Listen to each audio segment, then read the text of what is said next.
Je te propose de te présenter, Enguerrand. Ouais, bonjour Fabien.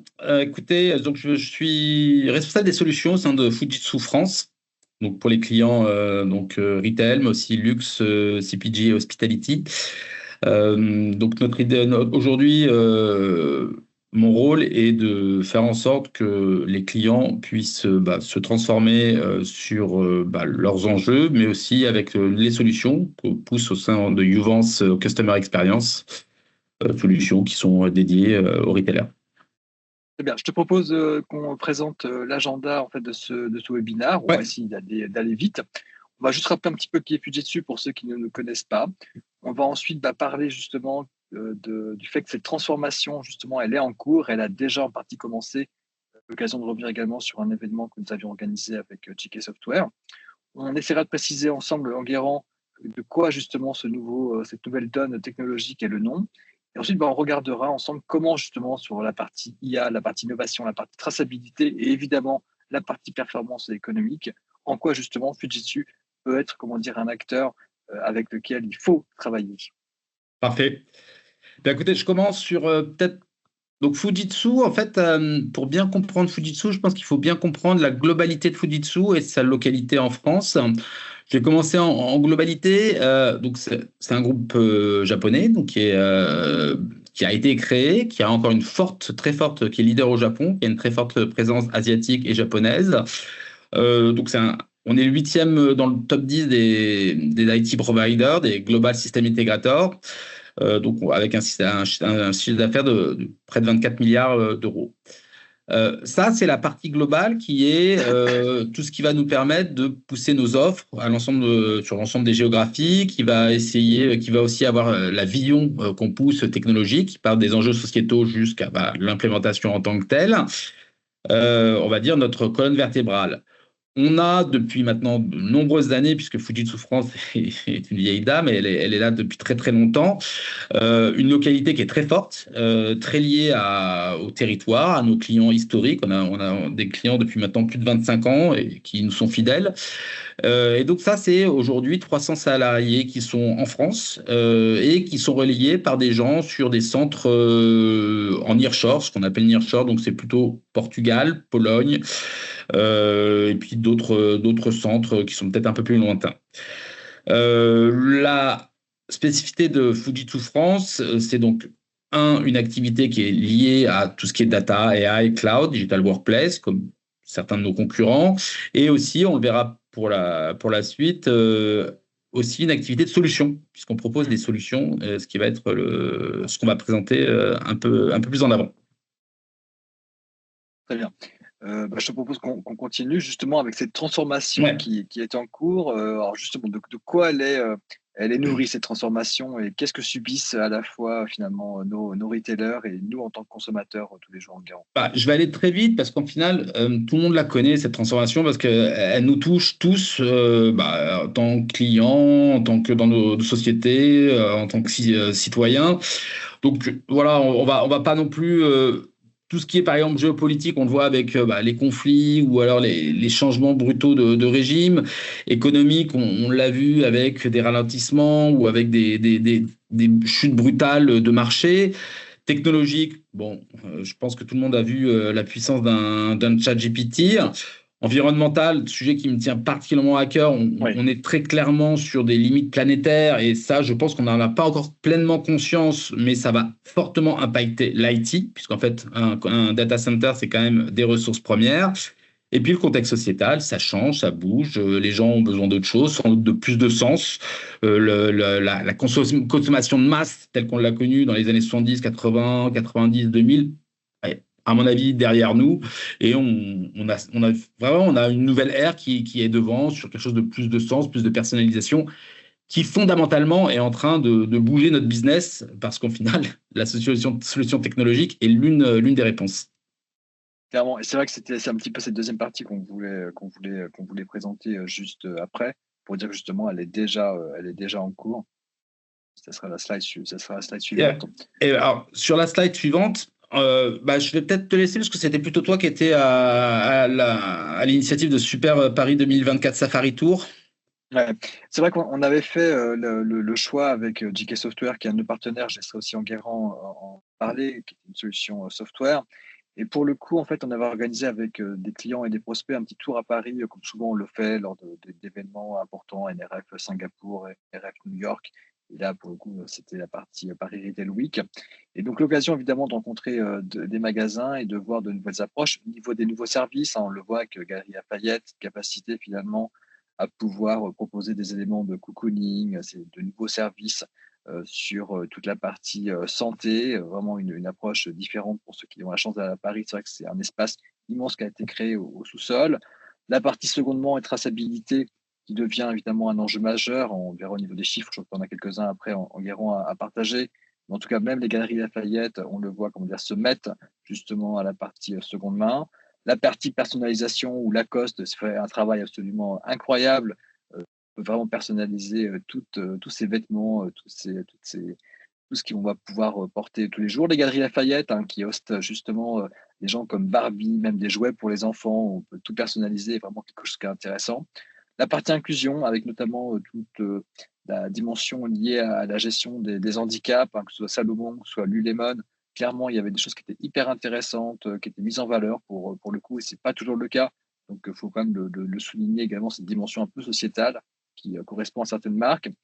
La partie digitale, social media, le côté interactivité, le côté social selling, le côté ambassadeur, très très bien mis en image par Lululemon et avec des éléments d'activation également chez Levi's. Et quelque chose qui était aussi très intéressant chez Lacoste, toute la partie merchandising, elle est gérée aussi par de l'IA, directement connectée aussi à la supply chain, qui laisse aussi entrevoir d'autres possibilités demain sur la partie gestion des stocks, réapprovisionnement et supply chain en général. Donc vraiment une expérience qui était intéressante, qui montre justement qu'une partie des problématiques qui ont été soulevées juste avant sont en train d'être relevées. Alors certes, on le sait à Paris par des flagships, évidemment, mais on sait très bien que les flagships sont aussi des choses qui, tout ce qui sera, comment dire, rentable sera également diffusé de façon, comment dire, beaucoup plus large. Et je pense que là, dans ces tendances-là, certaines seront systématiquement reprises partout sur le territoire, et c'est très bien. Et moi, j'en profite en effet pour donner un petit point de clarté sur JK Software et la politique post-point of sales de Fujitsu. Donc historiquement, Fujitsu depuis tout le temps, en fait, Fujitsu a lancé une activité dans les années 60 de caisse enregistreuse. Donc c'était encore les caisses mécaniques, donc on voit dans certains films.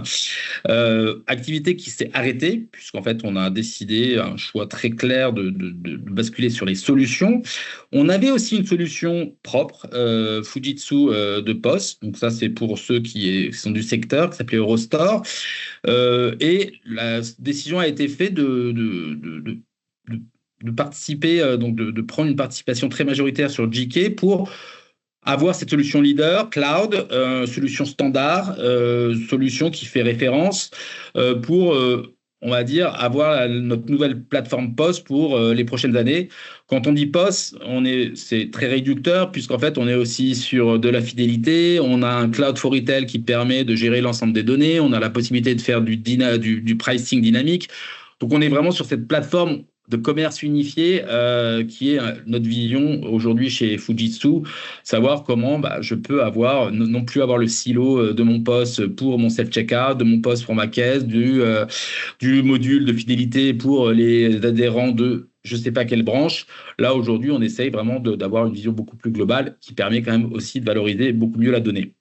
Donc voilà, c'était pour donc Ouais, aujourd'hui. merci. Aujourd'hui, on est vraiment sur cette dynamique JK Software et Fujitsu. Pour donc New Deal, donc on en a. De quoi parle-t-on en fait là aussi, je vais être très rapide parce qu'en fait, on le sait, on le sent, on le voit. En fait, c'est quelque chose qui se touche du doigt Ouais. tant sur le consommateur que le retailer, client comme les gens qui gèrent ces marques.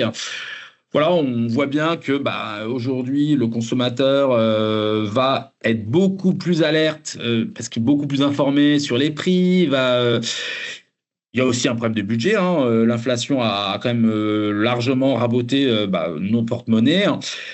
Et puis, il y a aussi un aspect, comme je l'ai dit, sociétal, où on achète du seconde main parce que ça coûte moins cher et aussi pour des choix écologiques, pour des choix de se dire, voilà, moi, je préfère avoir une belle pièce dans ma garde-robe plutôt que 10 chemises achetées chez un distributeur chinois dont je tairai le nom. Euh, et il y a un dernier point qui, tant consommateur que retailer, on veut plus faire cet achat aveugle, on veut savoir d'où ça vient, on veut plus être ce consommateur qui juste achète ce produit un peu aveuglément. Donc il y a cet aspect de transparence qui devient très important. En miroir, bien entendu, les retailers sont là pour répondre d'une manière très très plus précise. Euh, on voit qu'il y a un problème, alors l'inflationniste, je viens d'en parler, mais sur le e-commerce, il y a aujourd'hui un point qui est très, très, très prégnant chez nos clients. Bien entendu, on sait qu'il faut aller sur le e-commerce, mais il faut conserver des boutiques physiques parce que le client le veut, à part sur les gens qui ont été full e-commerce depuis le début. Ouais, mais on a cette sorte d'équation économique qui est pas facile. Est-ce que donc sur les prix, mais aussi sur comment on va faire pour rentabiliser des boutiques s'il y a plus de e-commerce. Donc tout ça est compliqué. Il y a rien de simple, mais la technologie, hormis le fait d'offrir des parcours unifiés, permet aussi d'affiner les modèles économiques. Le social commerce, on y croit beaucoup parce qu'on voit très bien, alors là, si on a des enfants, on le voit très bien, les influenceurs maintenant, c'est les personnes qui vont permettre de faire vendre du make-up, vendre, et ça va être comme ça pendant les prochains temps. Et la personnalisation, tu en as parlé, Fabien. Aujourd'hui, on aime avoir la petite touche sur sa basket ou avoir le produit cosmétique fait à mesure. Si on va un peu plus loin, aujourd'hui, sur notre présentation, là, on va parler d'IT et là aussi, la tech s'insinue partout. On n'est plus vraiment sur la tech pour la tech. Donc, grosso modo, oui, on va parler. On voit bien que c'est le business maintenant et la tech ne font qu'un. On le voit avec le Gen AI, tout le monde, nos clients, on commence beaucoup de mal quand même à trouver aujourd'hui les ROI, mais voient très bien le potentiel du produit. Donc, on a cette période un peu de garde où on se dit, bon, on sait qu'on doit y aller, mais comment on doit y aller? Mais on va y aller. Donc, les investissements vont se faire. Mais il y aura aussi l'optimisation de la gestion des stocks et de l'approvisionnement. Oui. On voit bien qu'il y a 3 blocs qui sont en train de se créer, se recréer, puisqu'en fait, le SI était déjà urbanisé, il va se réurbaniser. D'un côté, on va dire les opérations très orientées vente. De l'autre côté, un bloc très marketing qui va être très lié à l'offre, au pricing dynamique. Puis d'un autre, supply chain, comment on fait en sorte que le produit soit là comme il faut. Le Web3, on va en parler un peu plus à propos, mais voilà, ça aussi, ça change beaucoup, notamment sur les aspects de blockchain. Et les campagnes marketing, on voit très bien que l'IA aussi va révolutionner les choses en proposant des contenus qui vont être beaucoup plus ciblés. J'enchaîne sur tout ce aujourd'hui, Kozushi, qui est notre offre, alors ce qui veut dire marteau en japonais, c'est notre offre d'IA, d'intelligence artificielle. Donc, on est vraiment sur un modèle plateforme, très clairement, avec les modules que vous connaissez tous, puisqu'en fait, on a quand même été très fortement sensibilisés sur les plateformes IA, donc tout ce qui est générative IA, de l'analytique prédictive, du texte, tout ce qui va être autour de la confiance, ce qui va être autour de la computer vision, du machine learning. Donc, on est sur ces grandes briques, on est sur des modèles de plateforme as a service, donc on paye à l'usage, et on a beaucoup insisté chez Fujitsu sur l'aspect comportemental.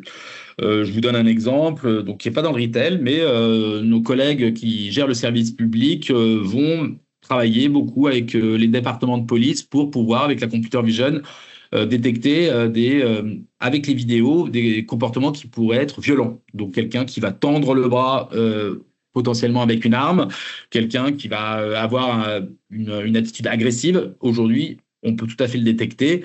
Après, bien entendu, rien n'est magique. Il faut le lier à un système d'alerte, etc. Et donc, ça revient à mon dernier point, l'aspect éthique, l'aspect localisation de la donnée, l'aspect qu'est-ce qu'on en fait. Ça, c'est des choses, pour le coup, qui sont maintenant intégrées complètement dans tout ce qu'on va proposer. Tant, bien entendu, sur des standards, les standards réglementaires, ce qui est tout à fait normal, mais même sur les discussions qu'on va avoir. Grosso modo, on n'a aucun problème à ouvrir le capot, expliquer, prendre en compte certaines demandes, potentiellement localiser des données chez les clients, d'autres données dans le cloud. Quoi, tout ça est aujourd'hui des choses qui sont tout à fait naturelles dans nos approches. Si on va encore un peu plus à l'avant, alors la blockchain, je sais que ça a été un terme dont on en a beaucoup parlé.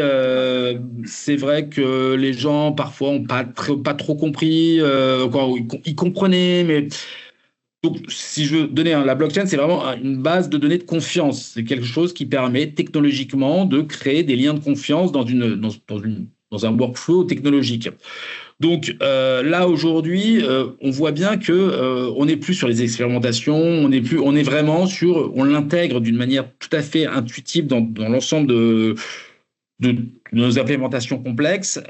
Et pourquoi en fait? Et l'usage, je vais vous en donner 4, mais dans InBev, on va tracer le champ de céréales à la bière. Donc, ce qui veut dire beaucoup de choses, ce qui va permettre, par exemple, de pouvoir retracer un problème d'hygiène, qui peut aussi permettre d'aller faire des nouvelles bières avec un orge, une IPA, que sais-je. Donc, tout ça, c'est de la confiance, mais c'est aussi de la possibilité de faire des nouvelles offres marketing. Botanical Water, donc là, la traçabilité des contrôles de qualité de l'eau. Quand on voit ces problèmes-là, notamment, alors on a la chance, nous, on est habitué à avoir de l'eau potable dans nos pays riches, mais dans les pays pauvres, c'est un vrai enjeu et ça peut tout à fait aider à essayer de sécuriser ce cycle. Textracer, donc l'origine des cotons bio sur le vêtement, c'est devenu indispensable, surtout sur les marques qui veulent se positionner sur le haut de gamme. Il est hors de question d'avoir des cotons qu'on connaît pas. On est obligé aujourd'hui de tracer, de dire aux consommateurs où est le produit, le textile. Et puis sur l'européenne, pour la gestion de l'ensemble des brevets. Et on peut par exemple prendre aussi tout le business notarial, donc on s'éloigne un peu du retail, mais qui va être fondamentalement aussi transformé avec ces innovations. Pour la suite, je vous propose d'aller on va quand même un peu parler de nous, de Fujitsu.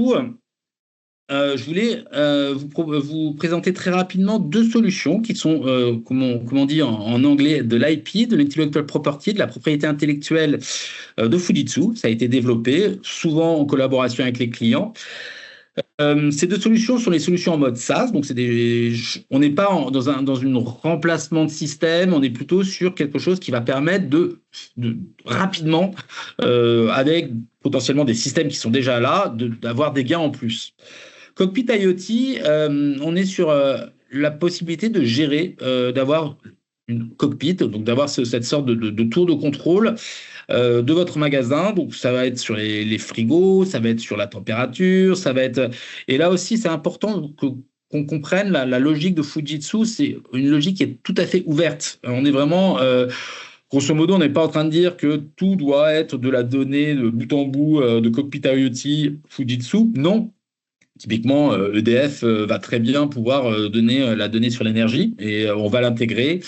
Et donc, tout ça, c'est plutôt une agrégation et qui permet ensuite d'avoir un usage. On est sur du Power BI, donc quelque chose de très, très modulaire qui va permettre ensuite, potentiellement, si vous voulez faire des rapports, si vous voulez faire du dashboarding, si vous voulez faire plein de choses, il y a toutes les possibilités. Et donc là, on a la plateforme et après, des développements complémentaires possibles en fonction des besoins. Profit Protection, donc là, on est vraiment sur de l'analyse des données de tous les logs, de toutes les informations que vous pouvez avoir dans un point de vente, que vous pouvez avoir dans une gestion de stock de magasins, que vous pouvez avoir sur de la gestion de consignes. Donc tout ça, on réussit à l'ingérer. Donc là aussi, on est sur la force du compute, la force de l'ordinateur désormais. Bah, on sait avoir 1 million, 2 millions, 3 millions, 5 millions de logs sans aucun souci. Et pour vous donner un exemple, une fraude, par exemple, beaucoup de fraudes aujourd'hui dans le retail se font, alors fraude ou des mauvaises manipulations au niveau des employés. C'est très, très compliqué puisqu'en fait, c'est quand même des gens qui travaillent, donc il y a un droit social et ce qui est tout à fait normal. Donc c'est quelque chose de très sensible. Et souvent, bah, il y avait besoin d'enquête parce qu'il y avait un doute. Donc il y avait tout un processus qui était compliqué, qui était très douloureux bah, pour l'ensemble. Là, aujourd'hui, on va réussir à avoir un ensemble de données qui va être beaucoup plus dynamique et qui va être beaucoup plus dans la supervision et qui va réduire fortement. Bah, si vraiment il y a fraude, ça va être à horizon de quelques minutes, quelques heures, puisque les alertes vont remonter en direct dans le cloud. Donc la conclusion, moi, que j'ai envie de donner aux gens qui vont regarder ce webinaire, il y a plein de belles choses qui se font. On est vraiment sur un secteur qui bouge. On est sur une technologie qui va être maintenant tout à fait orientée vers le parcours de l'utilisateur, mais en même temps qui va aussi répondre aux enjeux. Bah, il y a quand même des enjeux d'ASI, de systèmes d'information. Bah, vous avez des legacy, vous avez du vieillissement de la dette technologique. Donc sur ces deux pans, on a des discussions qui sont très intéressantes parce qu'on peut vraiment, d'un côté, apporter des solutions qui font la différence, et puis de l'autre, travailler sur ces dettes technologiques qui sont quand même, voilà, il faut pas se mentir, qui coûtent de l'argent en maintenance et qu'il faut gérer, puisqu'en fait, c'est beau d'avoir de l'innovation, mais il y a aussi des systèmes à moderniser.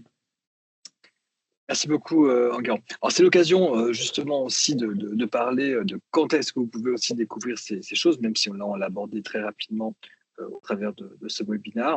Typiquement, nous sommes présents à NRF New York 2025. Donc, pour ceux qui ont la chance d'aller jusqu'à New York, évidemment, nous avons un stand Fujitsu, l'occasion aussi de voir celui de notre partenaire GK Software. Et nous allons organiser aussi très prochainement, c'est-à-dire au printemps 2025, avec Enguerrand et avec toute l'équipe Retail en France, un événement exclusif en mode format conférence, cocktail dînatoire avec beaucoup de démonstrations, avec évidemment des solutions de Fujitsu, avec évidemment des solutions de GK Software et d'autres partenaires avec lesquels Fujitsu s'attache à pouvoir transformer le parcours consommateur que tu évoquais, Enguerrand. Et lors d'ailleurs de cet événement, il y aura aussi des points de vue d'experts, également des cabinets de conseil qui partageront le résultat d'études. Donc, je pense que ce sera aussi un beau rendez-vous dont on vous parlera dans les prochaines fois. En tout cas, Enguerrand, merci beaucoup pour ton temps, merci beaucoup pour ce webinaire et à très bientôt pour un nouveau. Merci beaucoup. Merci à vous. Bonne continuation.